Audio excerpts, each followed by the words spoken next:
Hello, everyone, and welcome to the Catholic Truth Podcast, where we teach and preach the truth that comes from Jesus Christ over 2,000 years. We want to help you to know, love, and live your faith. And today we have an amazing conversion story from someone, as he says in his own words, and I'm going to read them to you, who was a KJV, King James Version only, young earth, faith alone, rapture any day kind of Baptist, the hardcore kind of Baptists who believed genuinely that all Catholics were going to hell. And he loved debating Catholics and converting them and taking them away from the whore of Babylon, which is the Catholic Church. So now this young man is actually a Catholic, and he is going to be joining us today. And so I want to welcome to the show Taylor Ross, and he is going to be sharing his story, an amazing story of how he came from such a anti-Catholic background, a Catholic hating background, to being Catholic. And now he kind of has to deal with his own family, who is still KJV only. And I'm really excited to hear this story because KJV people, I've had a lot of success talking to many people, but I've rarely got through any KJV people. I mean, they know everything, you know nothing, they've studied nothing, but they still know everything. Like, that's been my experience of them. And all they do is repeat their talking points. Um, they just repeat the same thing over and over and over. In fact, I asked one KJV, he's like, you need to go by the King James Version of Scripture only. He told me this on a street corner. And I said, you go by the Bible alone. He's like, absolutely. He's like, if it's not in the Bible, then it's from hell. So I said, great. Can you show me where in the Bible that I need to follow the KJV version only? And he's like, what? He's like, you have to. This is the only official. I'm just like, that's fine. Just show me where it's found in the Bible, because you just said it has to be in the Bible. We went through this whole thing, but they just, they back themselves in the corners, but they'll never, ever admit they're wrong. But bottom line is, this isn't about me. This is about Taylor. So I want to welcome you to the show, Taylor. I'm so excited to hear your story. Yeah, thanks for having me. I'm excited to tell the story and see if it can help anybody out or at least entertain some people. So were you born Baptist? Were you born that way, or did your parents convert at some point? What was that like? My parents were like, I was born into a culturally Christian family, so they had really conservative values when it comes to like morals and stuff, but they didn't go to church religiously until I was about 14. And at 14, we just found this really cool church. It was, a Baptist church, pretty small. It was being hosted in, like, they were leasing part of an elementary school or something on Sundays. So we started going, and instantly, like, we were there for a week, and instantly they got us. My dad was doing ushering. I got into sound. My mom started helping with the babies in the nursery. So they were one of those very volunteering, heavy Baptist churches. And at the time, we loved that. And I mean, my parents still love that. They really pushed us to serve, and the preaching was very convicting when it comes to moral stuff. And so I pretty much was no faith until like 14, just culturally Christian. And then from 14 to 21, kind of evolved into a very rabid, anti Catholic, bigoted Baptist. And did your family have that kind of attitude also, or and did your church have that attitude, or was it mostly just you? It came from the top down. It really started with the pastor and the church, and so they were very anti-Catholic because they were like the most radical version of faith alone you could be. They were like, you'd call it like free grace theology or something. So even more faith alone than the Calvinists. Like, we would literally test people and test their understanding of the gospel by saying, if you believe in faith alone, and then you go, I'll keep it PG for the terms of service. If you go unalive 20 people and then, are unalived yourself in a shootout, would you still go to heaven? And if you didn't say yes, I didn't think you understood the gospel correctly. So it really came from the top down, and our whole family got completely sold into this version of faith alone. And my family still is. I obviously got out of it, but I still have to deal with this day, to the ideas that that church and that pastor planted in myself and planted in my immediate family. Wow, and your parents must be having a cow over the fact that you would be, I mean, a Catholic of all things, not Episcopalian, not Orthodox, but Catholic. And I'm sure we'll come Yeah. back to that later. But Whew, that's really, people don't believe me when I say, there's many Protestants out there that teach that you don't need works. You don't need to do anything. You don't need to do a single thing. If you put your faith in Jesus, you're saved. Heck, I mean, I wonder if that implies, I wonder if you're saved. Like, I would wonder if their theology would be consistent. You've converted to the Catholic Church. According to them, you were saved at one point. According to them, you became Catholic. You should still be saved, but I don't think that would hold up. Yeah, they said I'm still saved because I believed the right thing, way, way, way back. But They did. they have told me to my face that my kids are going to hell if I raise them in my current belief system. Okay, I respect the fact that they are very consistent then. Wow. So you're super anti-Catholic and you loved to convert Catholics. You loved to debate them. Maybe you could talk about that and how you got into that and, how you kind of went deeper and deeper into it. Yeah. So, like I said, it kind of started with just volunteering and stuff. So, I went from never go to church, I'm 14 years old, to now I'm going to church multiple times per week and I'm helping with the sound system, running the projector screens and, the mixer for songs and all the microphones for choir performances. And so, I'm going to church, I went from nothing to 3 times per week. And the more I'm in the church, the more I get to hear the messages, over and over and over. And the pastor was extremely confident. He's a super nice guy, extremely charismatic.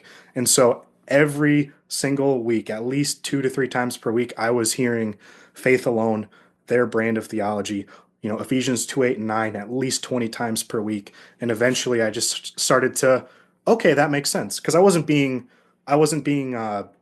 given rational arguments from the other side. I was only getting the Protestant, hyper grace theology. So I just accepted it hook, line, and sinker. And then once I started talking to the Catholics in my personal life, and we also did what's called fair evangelism, where we'd set up a tent in, a nearby county fair, and we would give people spiritual surveys and ask them about their viewpoints. And then at the end, we would say, by the way, we just asked you questions about your faith and salvation. Is it okay if we show you what the Bible says? And then we would leap into Ephesians 2, 8, and 9 and Romans 6:23 and all those things. And all the Catholics that I was talking to did not know their faith. And I would show them Ephesians 2, 8, and 9, and they would just like mouth open. And I actually was able to like talk a couple Catholics out of it. I don't know if they actually like, I don't know where they were in their faith and if I made them deconvert, God forbid. But I just had so much reinforcement from my pastor every week. And then also talking to just completely uninformed Catholics to the point where I was just like, yeah, this is 100% right. And I am totally gung ho on everything that my pastor preaches every single week. And no one can refute it in my personal interactions. So that's what got me deep, deep, deep in there. And so from like 14 up to 19 and 20, it was like a 5 year journey of like now I'm discipling people, arguing with Catholics, serving a lot. And that was like the rock bottom for my theology, I guess. Yeah, I found that to be true also. I find, the KJV people, or just many Protestants in general, they hear these things and then they just regurgitate them, but they don't go study them. They don't go look at the context. They don't fact check them in a sense and see if it's true. They just say Ephesians 2, 8, 9, Ephesians 2, 8, 9, you know, so it's like they just repeat them, but they don't really think about what the passages mean. And if they actually studied the passages, they'd realize that the passages don't mean what they actually are trying to make them mean. For example, they say, faith, grace by faith, apart from works. But they don't realize the very next verse says that we are made to walk in good works. And Paul makes a distinction between works and good works, which he says we must do. So it's very interesting that, you know, they don't seem to understand that very often. And you said that, you never really questioned these things. You just had them. You were a KJV only person. Faith alone, straight to heaven, KJV, and you never really questioned that. And even if people argued with you, I'm just guessing that you were really staunch in that and you thought they were wrong, and would you ever consider another viewpoint? Yeah, I was like that where I just didn't want to hear anything else. And the weird part is I rarely heard anything else ever because everyone was uninformed or I was in just a Baptist echo chamber because everybody agreed with me. All my friends agreed with me and I never had met a smart Catholic at all ever until I was like, 21 or 22 and I'd been, getting brainwashed since 14. So it was just complete not even cognitive dissonance. What would you call it? Groupthink, an echo chamber. That's where I was. Yeah. But what about other Protestants? Did you ever discuss with them and did they ever find your beliefs crazy? Yes, I had one friend that was a Calvinist who believed in Lord salvation, which for me, oh, that was really bad. Lordship salvation, you're just as bad as Catholics. That's what I believed. And he, believe it or not, he started my conversion journey because we were talking about predestination, and I was Arminian. He was, double predestination type Calvinist. And we got to talking, and the topic of KJV only came up. And he said, he had some really, really good arguments against KJV only that I had never heard before. And he said, you should read this book called The KJV Controversy by James White. And so I read that book, and that was the first domino that fell. And of course, it was many, many more dominoes after that that got me from the point of number one, I can't be a Baptist, to number two, I can't be a Protestant, to number three, I'm going to be a Roman Catholic. But the first domino that ever fell was KJV only, thanks to, believe it or not, James White. So that's kind of where everything started. Oh, thank you, James White, for making another Catholic. So what happened from there? Like, you're arguing, you're discussing with people, you're, having a little crack in your theology. How did you get to seriously doubt your theology? Or what were the doubts that you had, and how did you solve them? So I had my theological rap sheet of everything I believed heavily. And so I got to the point of doubting once that first domino of KGV only, like that first domino fell. Because that book was, James White did a good job. He totally dismantled the KJV only theology. And every single thing that my pastor was saying was addressed in that book. And I talked to one of my friends who was an associate pastor, and he couldn't refute anything I was saying. So I said, okay, KJV only, that's not true. And then all of a sudden, I read a theology book and I thought, this is really fun. I'm going to start reading more theology books. And so one by one, I got exposed to other viewpoints and the dominoes fell. So the next domino to fall for me was young earth creationism. Because I was just like, you must believe this or you deny God's word. I was that like hard down on young earth creationism. And I did more research and that fell. I went to my Protestant friends. They couldn't refute me on young earth creationism and kind of like how to interpret Genesis 1 correctly. So that was domino 2. Domino 3 was premillennialism and specifically dispensationalism. That got completely debunked and I became an amillennialist. And I thought that was the most, the most logical way to view what the Bible says about the end times. And so over and over and over, just doctrine after doctrine after doctrine fell. And the last domino to fall was once saved, always saved. So I still believed faith alone, but at that point, I stopped believing once saved, always saved. I thought that you could have faith, but then fall away. Then at that point, I was like, okay, I am seriously considering leaving this church. And I was kind of stuck at that point.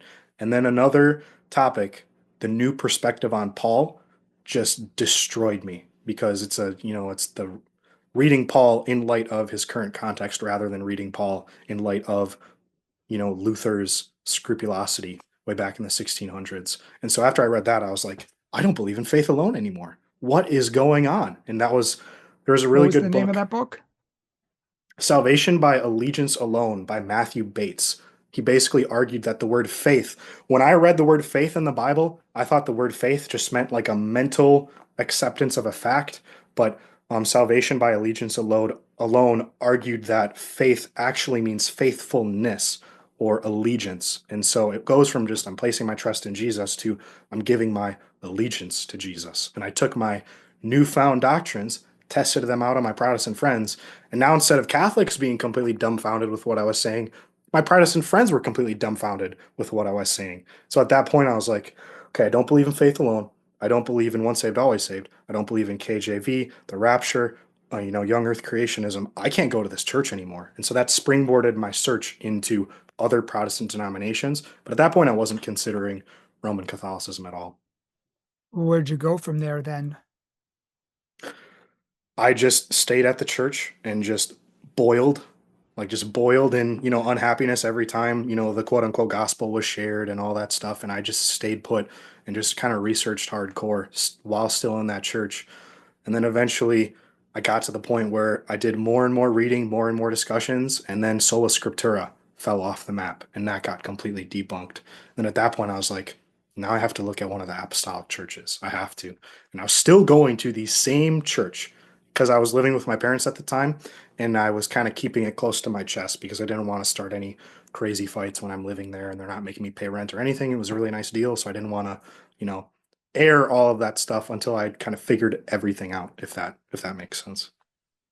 Yeah. So how did you get to Catholicism? Because that's a big leap, and I'm sure your parents weren't happy about it. Yeah. This guy named Swan Sona, he did a ton of debates on the magisterium and the papacy, and he had really, really, really good arguments for the papacy and then for the magisterium. And I saw he had a debate with Gavin Ortland and just absolutely creamed Gavin Ortland, in my opinion, even though I was still Protestant. And so I kind of looked into his arguments like Isaiah 22, Matthew 16. Is it Luke 21 or Luke 24? I can't remember. But when I saw those debates and I saw Protestants getting absolutely demolished, I started to give more credence to the idea of the papacy and the magisterium. And I was like I'm still an engineer, so my brain works very logically. And so Swan Sona just gave really good step by step arguments. And he had at least like 10 debates online, and I just binged them all multiple times. And I was like, Mm. this is terrible.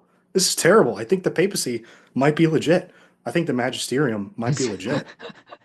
This is terrible. Yeah, I was like, this is not gonna go well with my parents or my little sister. This is gonna be a nightmare. And so at this time too, I actually was in college and I had a professor, and this was like the I still talk to him today. He's amazing. He was the first rational Catholic I ever met. And I kind of formed a relationship with him. Amazing guy. And he would help me with my homework and stuff in office hours, but he was really cordial. So we got to talking about religion eventually. I was kind of telling him about my situation, and he pointed me towards some resources, gave some really good arguments for the papacy and whatnot.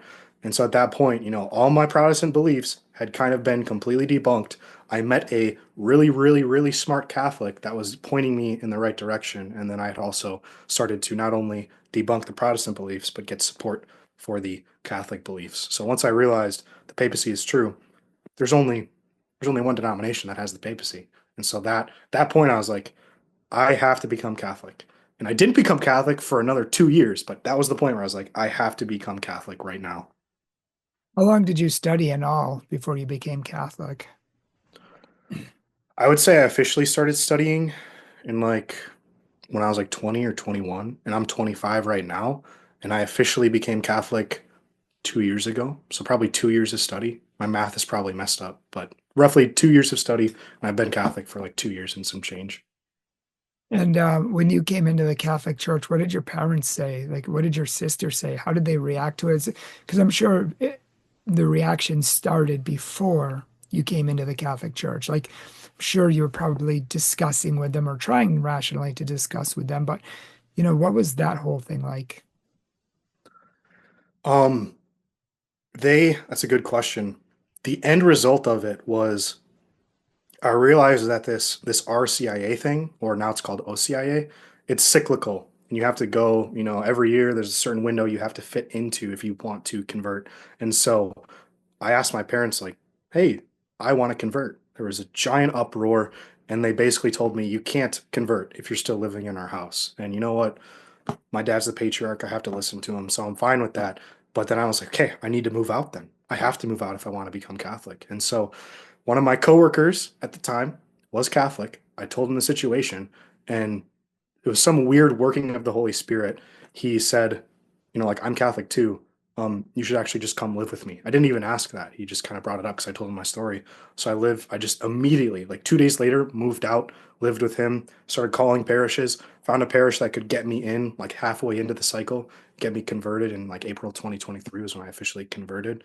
And yeah, my parents, it's nice and clickbait to say my parents kicked me out of the house, and they technically did. But to them, they were like, "We're sustaining his lifestyle.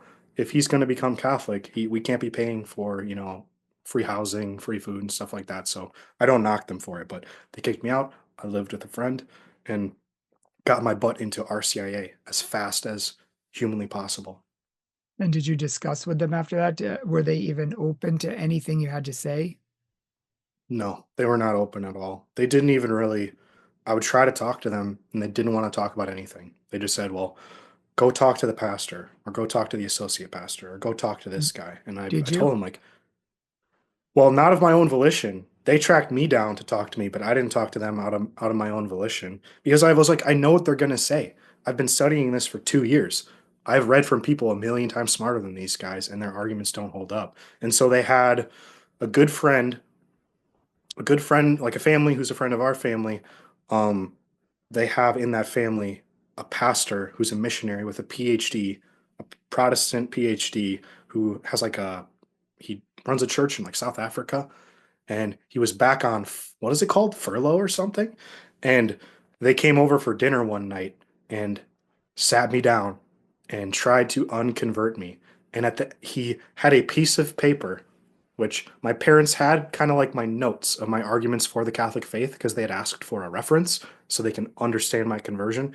He had my notes and he was reading them, and he had like, he was able to pre-prepare. So this is just a, casual PhD trying to like completely smoke me and deconvert me. And another time too, an associate pastor invited me to lunch and then grilled me on the Catholic faith again at that lunch. So I had like two separate times where a pastor reached out to me, who was like a friend of the family or a friend of myself personally, and tried to deconvert me over a meal. Neither time went very well for them, but that's what happened. Now, it's really heartbreaking to hear you being so stubborn in your faith. I asked you before the show, why were you so stubborn? Why did you hold so strongly to this? And I asked you, did you check out any other faiths? And you were like, no, I just knew this to be true. And it's like so sad that so many people out there know for a fact that what they're believing is true, but they haven't studied anything else. Like Jehovah's Witnesses, they tell me that I don't need to study anything else. I already know all the other religions are from Satan. And I say, how do you know that? Well, because the Watchtower told me. Basically my religion told me so. So therefore it's true. In the Seventh-day Adventist, the exact same thing. I asked them, please just study the Catholic Church. Just study what we believe. You misrepresent us constantly. They say we don't need to. We already know you're from Satan. Well, how do you know that? Oh, because Ellen G. White told us. Read the Great Controversy. I was like, I have. We made 2 videos on it.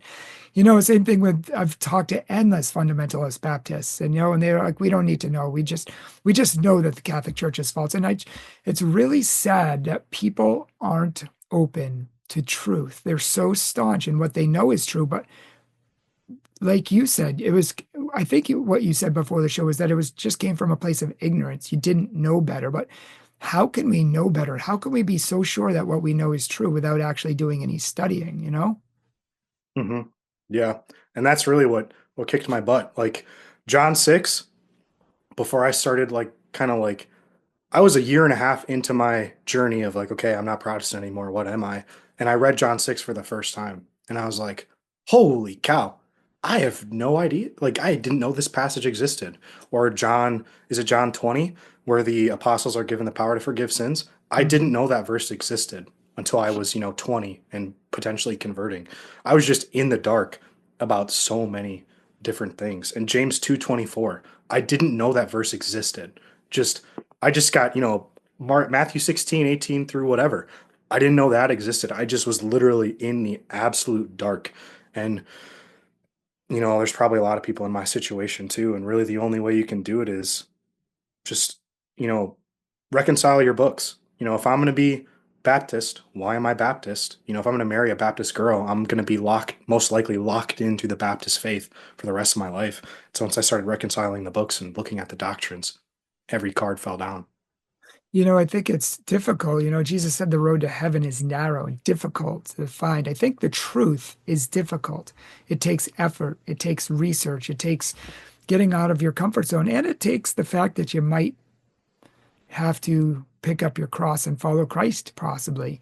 As so many honest, wonderful Protestants have said, I was willing to follow Christ wherever he led, even the Catholic Church if necessary, because I love Christ more than anything else. And I love that openness, and I think everybody should have that openness. Um, right. So it's not just believing, it's actually picking up your cross and following him and becoming his disciple in everything he asks you to do, doing his will, as it says in Matthew 7:21. If you don't do the will of the Father, then you can't be my disciple and not go to heaven. Um, so you're King James Version only Bible, super hardcore Baptist. How What made you reject eternal security? That's like the foundation of many Protestant religions. So how did you come to see the errors in that theology? I started reading this guy named Michael Heiser, and he's no longer with us. God bless his soul. He's a great scholar. He's a Protestant scholar, but he introduced me to um, talking about the spiritual realm, more about like the principalities and powers. And I thought, angels and demons, this is the coolest stuff ever. And in those books, he talked about passages where it shows that if you stop believing, you're not saved anymore. And so, again, passages that I had never read in my entire life. Like, I think it's, what is it, Galatians 5, where it talks about falling from grace, and Hebrews 6. And um, I can't remember exactly what the other passages were, but I read those passages and I thought there's absolutely no way to read this without not believing in eternal security. And it just, again, ignorance got, illuminated by very clear Bible passages that I just didn't know existed. How could you not know they existed? I mean, Protestants are like, we read the Bible, we read the Bible, but like, do you really read the Bible? Or do you just read sections of the Bible? I read sections of the Bible. Like I'd read a proverb a day. I would read through the Gospels, but I didn't really mess with the epistles at all. I just figured, I'll just listen to what my pastor talks about each Sunday. So beyond, Proverbs and the Gospels, I didn't really read the Bible at all. Because, if I had to, that's a work. So I was just like, I'll just read the Proverbs, the Gospels, and I'll be fine. And the problem was the way that my pastor functioned was it's beautiful in the Catholic Mass because, every year or two or three, you're going to go through the entire Bible, give or take a few passages. At my Protestant church, it was whatever topic my pastor wanted to preach on, he would just cherry pick some verses that served whatever his point was he wanted to get across. And so I pretty much only heard from Paul, every single Sunday. And of course, they cherry picked Pauline passages that were talking about, faith as opposed to works of law and just kind of general moral considerations. They were really good on morals. They were very conservative. They were against all of the worldly positions that more, progressive churches would hold, but they never touched difficult passages at all. Were you guys against dancing and playing cards and all of that, as good Baptists are? So my family personally wasn't, but a lot of people in the church were. For example, they had a preschool attached to their church and they didn't allow dancing. They didn't allow phones. And they actually had a class where they had dancing, but they didn't call it dancing. They called it movement. And so they were definitely against dancing. They were also against drinking too. Not a single drop of alcohol can touch your mouth or else you're sinning. So they were against all of that, really staunch Baptists. Um, and so now you're Catholic. You've been Catholic for 2 years.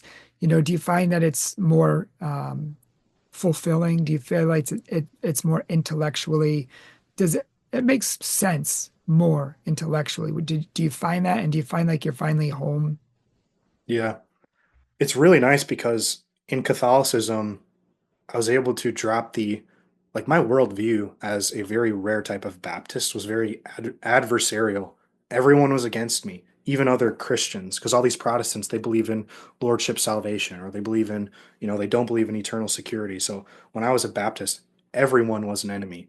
And my church wasn't part of an organization, it was just one church. So I talked to all my Christian friends, and pretty much none of them agreed with me because free grace theology was, invented in the 1900s. It was like a reformation of the reformation of the reformation. So I didn't really have, any like-minded people besides my family. And I was a Catholic. It's awesome. I can go to, if I'm traveling for work and I quick run into like a theology on tap or something, here's all these awesome people that agree with me, and I can go to mass after and go to confession after, and we all believe the same thing. We're all cordial, we're all friendly, and I don't have to secretly in the back of my mind be thinking, I wonder if these guys don't believe faith alone. I'm going to try to convert them. So it just went from this very adversarial worldview to this universal Christian body. It's a lot more fulfilling, a lot better. And a lot of Protestants, would think that when you become Catholic, you don't have that relationship with Jesus, whereas before you did because you read the Bible, you had Jesus. Do you find that to be true, or do you find that you've found a better, more fulfilling relationship with Jesus, a deeper understanding of it all? I found a way better relationship with Jesus. First of all, because of the Eucharist, because I love like Joe Heschmeyer. He talks about, and this is kind of another thing that I read when I was my conversion, was in process, about worship and how worship is more than just singing songs and talking about the Bible, and how it needs to involve like a sacrifice or offering something to God. So that's a big shift too, because it's so based. I get to basically eat God as a Catholic, and as a Protestant, I just would listen to my pastor pontificate about a certain talking point. Maybe he's trying to go against anxiety, and he talks about Philippians 4 for 2 hours, as opposed to now I'm receiving the body, blood, soul, and divinity of Jesus in a church that reflects the earliest Christian traditions. Like, I'm walking into something that is bigger than me, and it's been around for 2,000 years. I guess a big thing too, I kind of talked to my parents about this earlier, and they didn't like it, but I feel like Protestantism, it's very consumer minded. I'm going to pick a church if I like it and if I like the music and I like the preaching, rather than I'm going to go to a church that aligns with Christian tradition and aligns with the way that God wants to be worshiped, not the way that I want to worship God. So it's a lot bigger than me, and my relationship with Jesus is a million times better. Amazing. And I'm sure this is just scratching the surface. Um, I'm sure your story is a lot more deep and complicated and a lot more juicy details. But I want to thank you for coming on and sharing your story today. And I want to thank you for being vulnerable and sharing your journey, because I know there's a lot of people who are on their journey to the Catholic Church, and there's a lot of people who watch our channel and watch our conversion stories, and it really helps them. So, thank you. Yeah, thanks for having me. And if you are a Protestant out there, Jehovah's Witness, Mormon, atheist, or anyone else, and you are thinking about converting, or you have questions about Catholicism and you want to chat with us, feel free to email us at info@catholictruth.org, or feel free to call us on our main number. You can find our website at catholictruth.org. Feel free to reach out. That's why we're here. We've literally talked to countless Protestants over the phone, over Zoom, just really answering their questions and that sort of thing. So that's why we exist. If you're a Catholic and you're doubting your faith, thinking about leaving, we're here for you too. That's why we exist. So feel free to shoot us an email and we'd be happy to get back to you. But please, if you love what we do here, please consider supporting this ministry. $25, $50, $75, $100 a month, anything you can give to really help support us. We reach 128 countries, millions of people, and so many people come back to the Catholic faith because of this ministry. And it doesn't exist without you, because we're a nonprofit. We don't get subsidized by the state or by the church or anyone else. It's all charity from people like you. So please, and thank you. We appreciate it. Check out our social media below. And if you would like a Catholic speaker, you can see that on our website as well, catholictruth.org. Thanks so much for watching all, and God bless.